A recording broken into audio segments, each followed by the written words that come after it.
ओम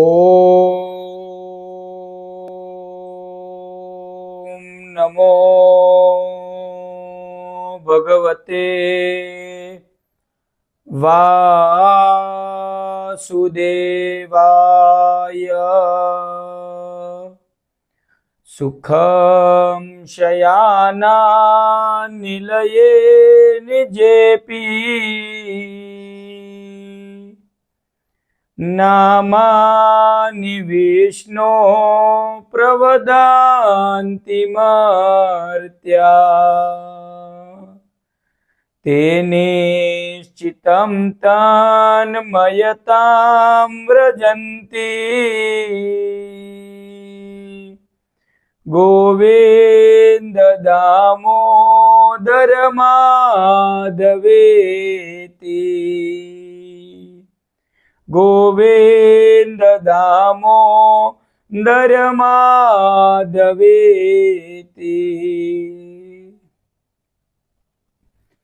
आध्यात्मिक प्राणायाम कैसे करते हैं? श्रीमद् भागवत महापुराण के अंदर भक्ति अंतर्गत जो प्राणायाम दिखाया गया है, इस प्राणायाम की बात है। क्योंकि आध्यात्मिक और भक्ति अंतर्गत शब्द इसीलिए लगा रहा हूं क्योंकि कोई कोई लोग बिना नहाए धोए अपने शरीर को फिट रखने के लिए भी कुछ कसरत इत्यादि करते हैं, अपने शरीर को कसते हैं, तो वह चीज अलग है। और आध्यात्मिक प्राणायाम जो आत्मा की शांति के लिए, आत्मा की दृढ़ता के लिए, मन की शांति के लिए और ईश्वर की भक्ति के लिए जो किया जाता है। हमने पूर्व एक वीडियो बनाई थी अष्टांग योग सिद्धि की, जिसमें भी बताया गया था कि यम, नियम, आसन, प्राणायाम। तो प्राणायाम भगवान की और भक्ति का, सिद्धि का एक मार्ग है। तो श्रीमद् भागवत महापुराण में प्राणायाम किस तरह बताया गया है और प्राणायाम किस तरह करना चाहिए, ब्रह्म मुहूर्त में ना धोके भगवान का प्राणायाम करने बैठना चाहिए। तो भगवान का प्राणायाम किस तरह हो, तो इस प्राणायाम में भी श्रीमद् भागवत महापुराण में कुंभक, पूरक और रेचक, जब हम श्वास अंदर लेते हैं उस प्रक्रिया को पूरक कहते हैं, जब श्वास अंदर होता है तो कुंभक कहते हैं, और जब श्वास छोड़ते हैं तो रेचक कहते हैं। तो पूरक श्वास पूरना, कुंभक श्वास को रोकना और रेचक यानी कि श्वास को छोड़ना।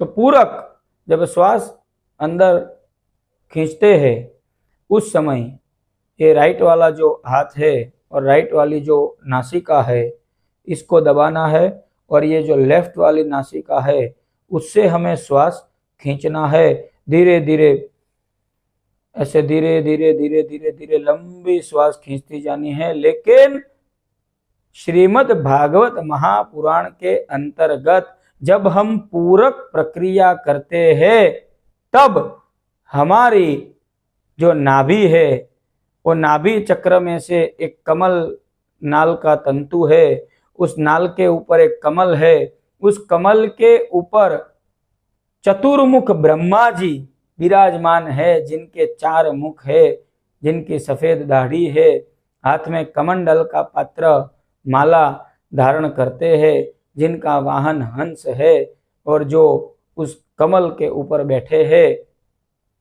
ब्रह्मा जी का ध्यान करना है। तो धीरे धीरे धीरे जब आप पूरक प्रक्रिया करते हैं, अपने शरीर में जब श्वास खींचते हैं, उसी समय जो मैंने स्वरूप बताया ब्रह्मा जी का कि भगवान के या तो हमारे खुद के शरीर के नाभि चक्र में एक तंतु है नाल का, कमल के नाल का, उसके ऊपर एक कमल है, उसके ऊपर चतुर्मुख ब्रह्मा है, और ब्रह्मा जी के स्वरूप का ध्यान करते जाना है जब श्वास खींचते हैं। तो इस तरह धीरे धीरे ब्रह्मा जी का ध्यान करते करते श्वास को खींचे, पूरक प्रक्रिया बोल सकते हैं। श्वास जब स्थित करे उसको रोके, जब श्वास रोकते हैं तो यहाँ पे भी उंगली आ जाएगी और हमारा जो मस्तिष्क का भाग है वहां पे हमें, जहाँ आज्ञा चक्र होता है, तो वहां पे हमें भगवान शिव का ध्यान करना है। पूरे शरीर में जो भस्म लगाए है, रुद्राक्ष की माला जो पहनते हैं, गले में सर्प है, व्याघ का चर्म पहनते हैं और भगवान के सिर के ऊपर चंद्रमा विराजमान है, गंगा जी भी निकलती है, भगवान का बहुत ही सुंदर स्वरूप है, हाथ में त्रिशूल धारण किए हुए है, नंदी महाराज के ऊपर बैठे हुए है। इस तरीके का महादेव जी का जब कुंभक यानी कि श्वास अंदर स्थित है, जितने समय तक हम श्वास रोकते हैं उस समय भगवान शिव का ध्यान होना चाहिए।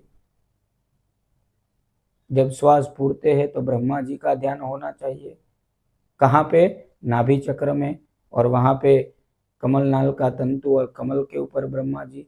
जब श्वास को रोकते हैं तो शिव जी का ध्यान होना चाहिए। कहाँ पे? आज्ञा चक्र में।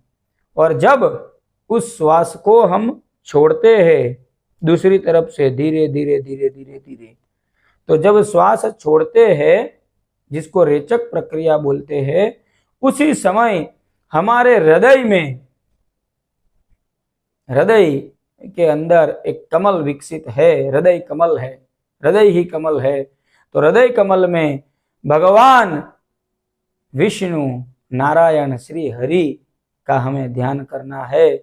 चतुर्भुज है भगवान के, 4 हाथ है, चारों हाथों में शंख, चक्र, गदा और पद्म धारण किए हैं।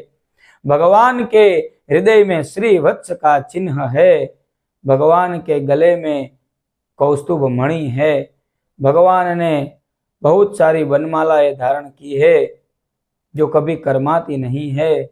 भगवान के सिर के ऊपर मुगट है जिसकी झलक बहुत ही दिव्यमान है, कानों में कुंडलों की झलक है, और भगवान जो है उसका शरीर मेघ समान श्याम वर्ण है। भगवान की आंखें कोमल की पंखुड़ियों की तरह बहुत ही सुंदर नेत्र वाले भगवान है। इस तरह भगवान नारायण का हृदय कमल में ध्यान करना है। अपने हृदय के अंदर पूरक प्रक्रिया जब हम श्वास छोड़ते हैं उस समय पे धीरे धीरे धीरे श्वास छोड़ते छोड़ते हृदय के अंदर नारायण का ध्यान करना है। फिर ये वाले हाथ से, लेफ्ट हैंड से, लेफ्ट नासिका को दबा के फिर श्वास को अंदर खींचना है।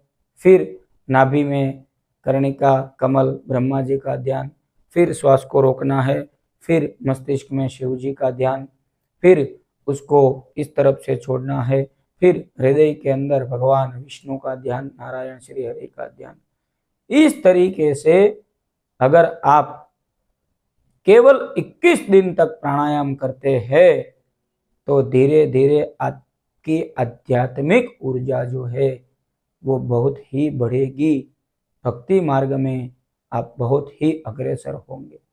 श्रीमद् भागवत महापुराण में इसी तरीके का प्राणायाम का सुखदेव जी महाराज ने वर्णन किया है और राजा परीक्षित को प्राणायाम दिखाया गया है। बहुत ही गहरा श्रीमद् भागवत पुराण शास्त्र है जो भक्ति मार्ग में मनुष्य को ले जाने में, इसको तो अमृत जानना चाहिए। कलयुग में भक्ति ही अमृत है, तो भगवान का अमृत हमें देती है।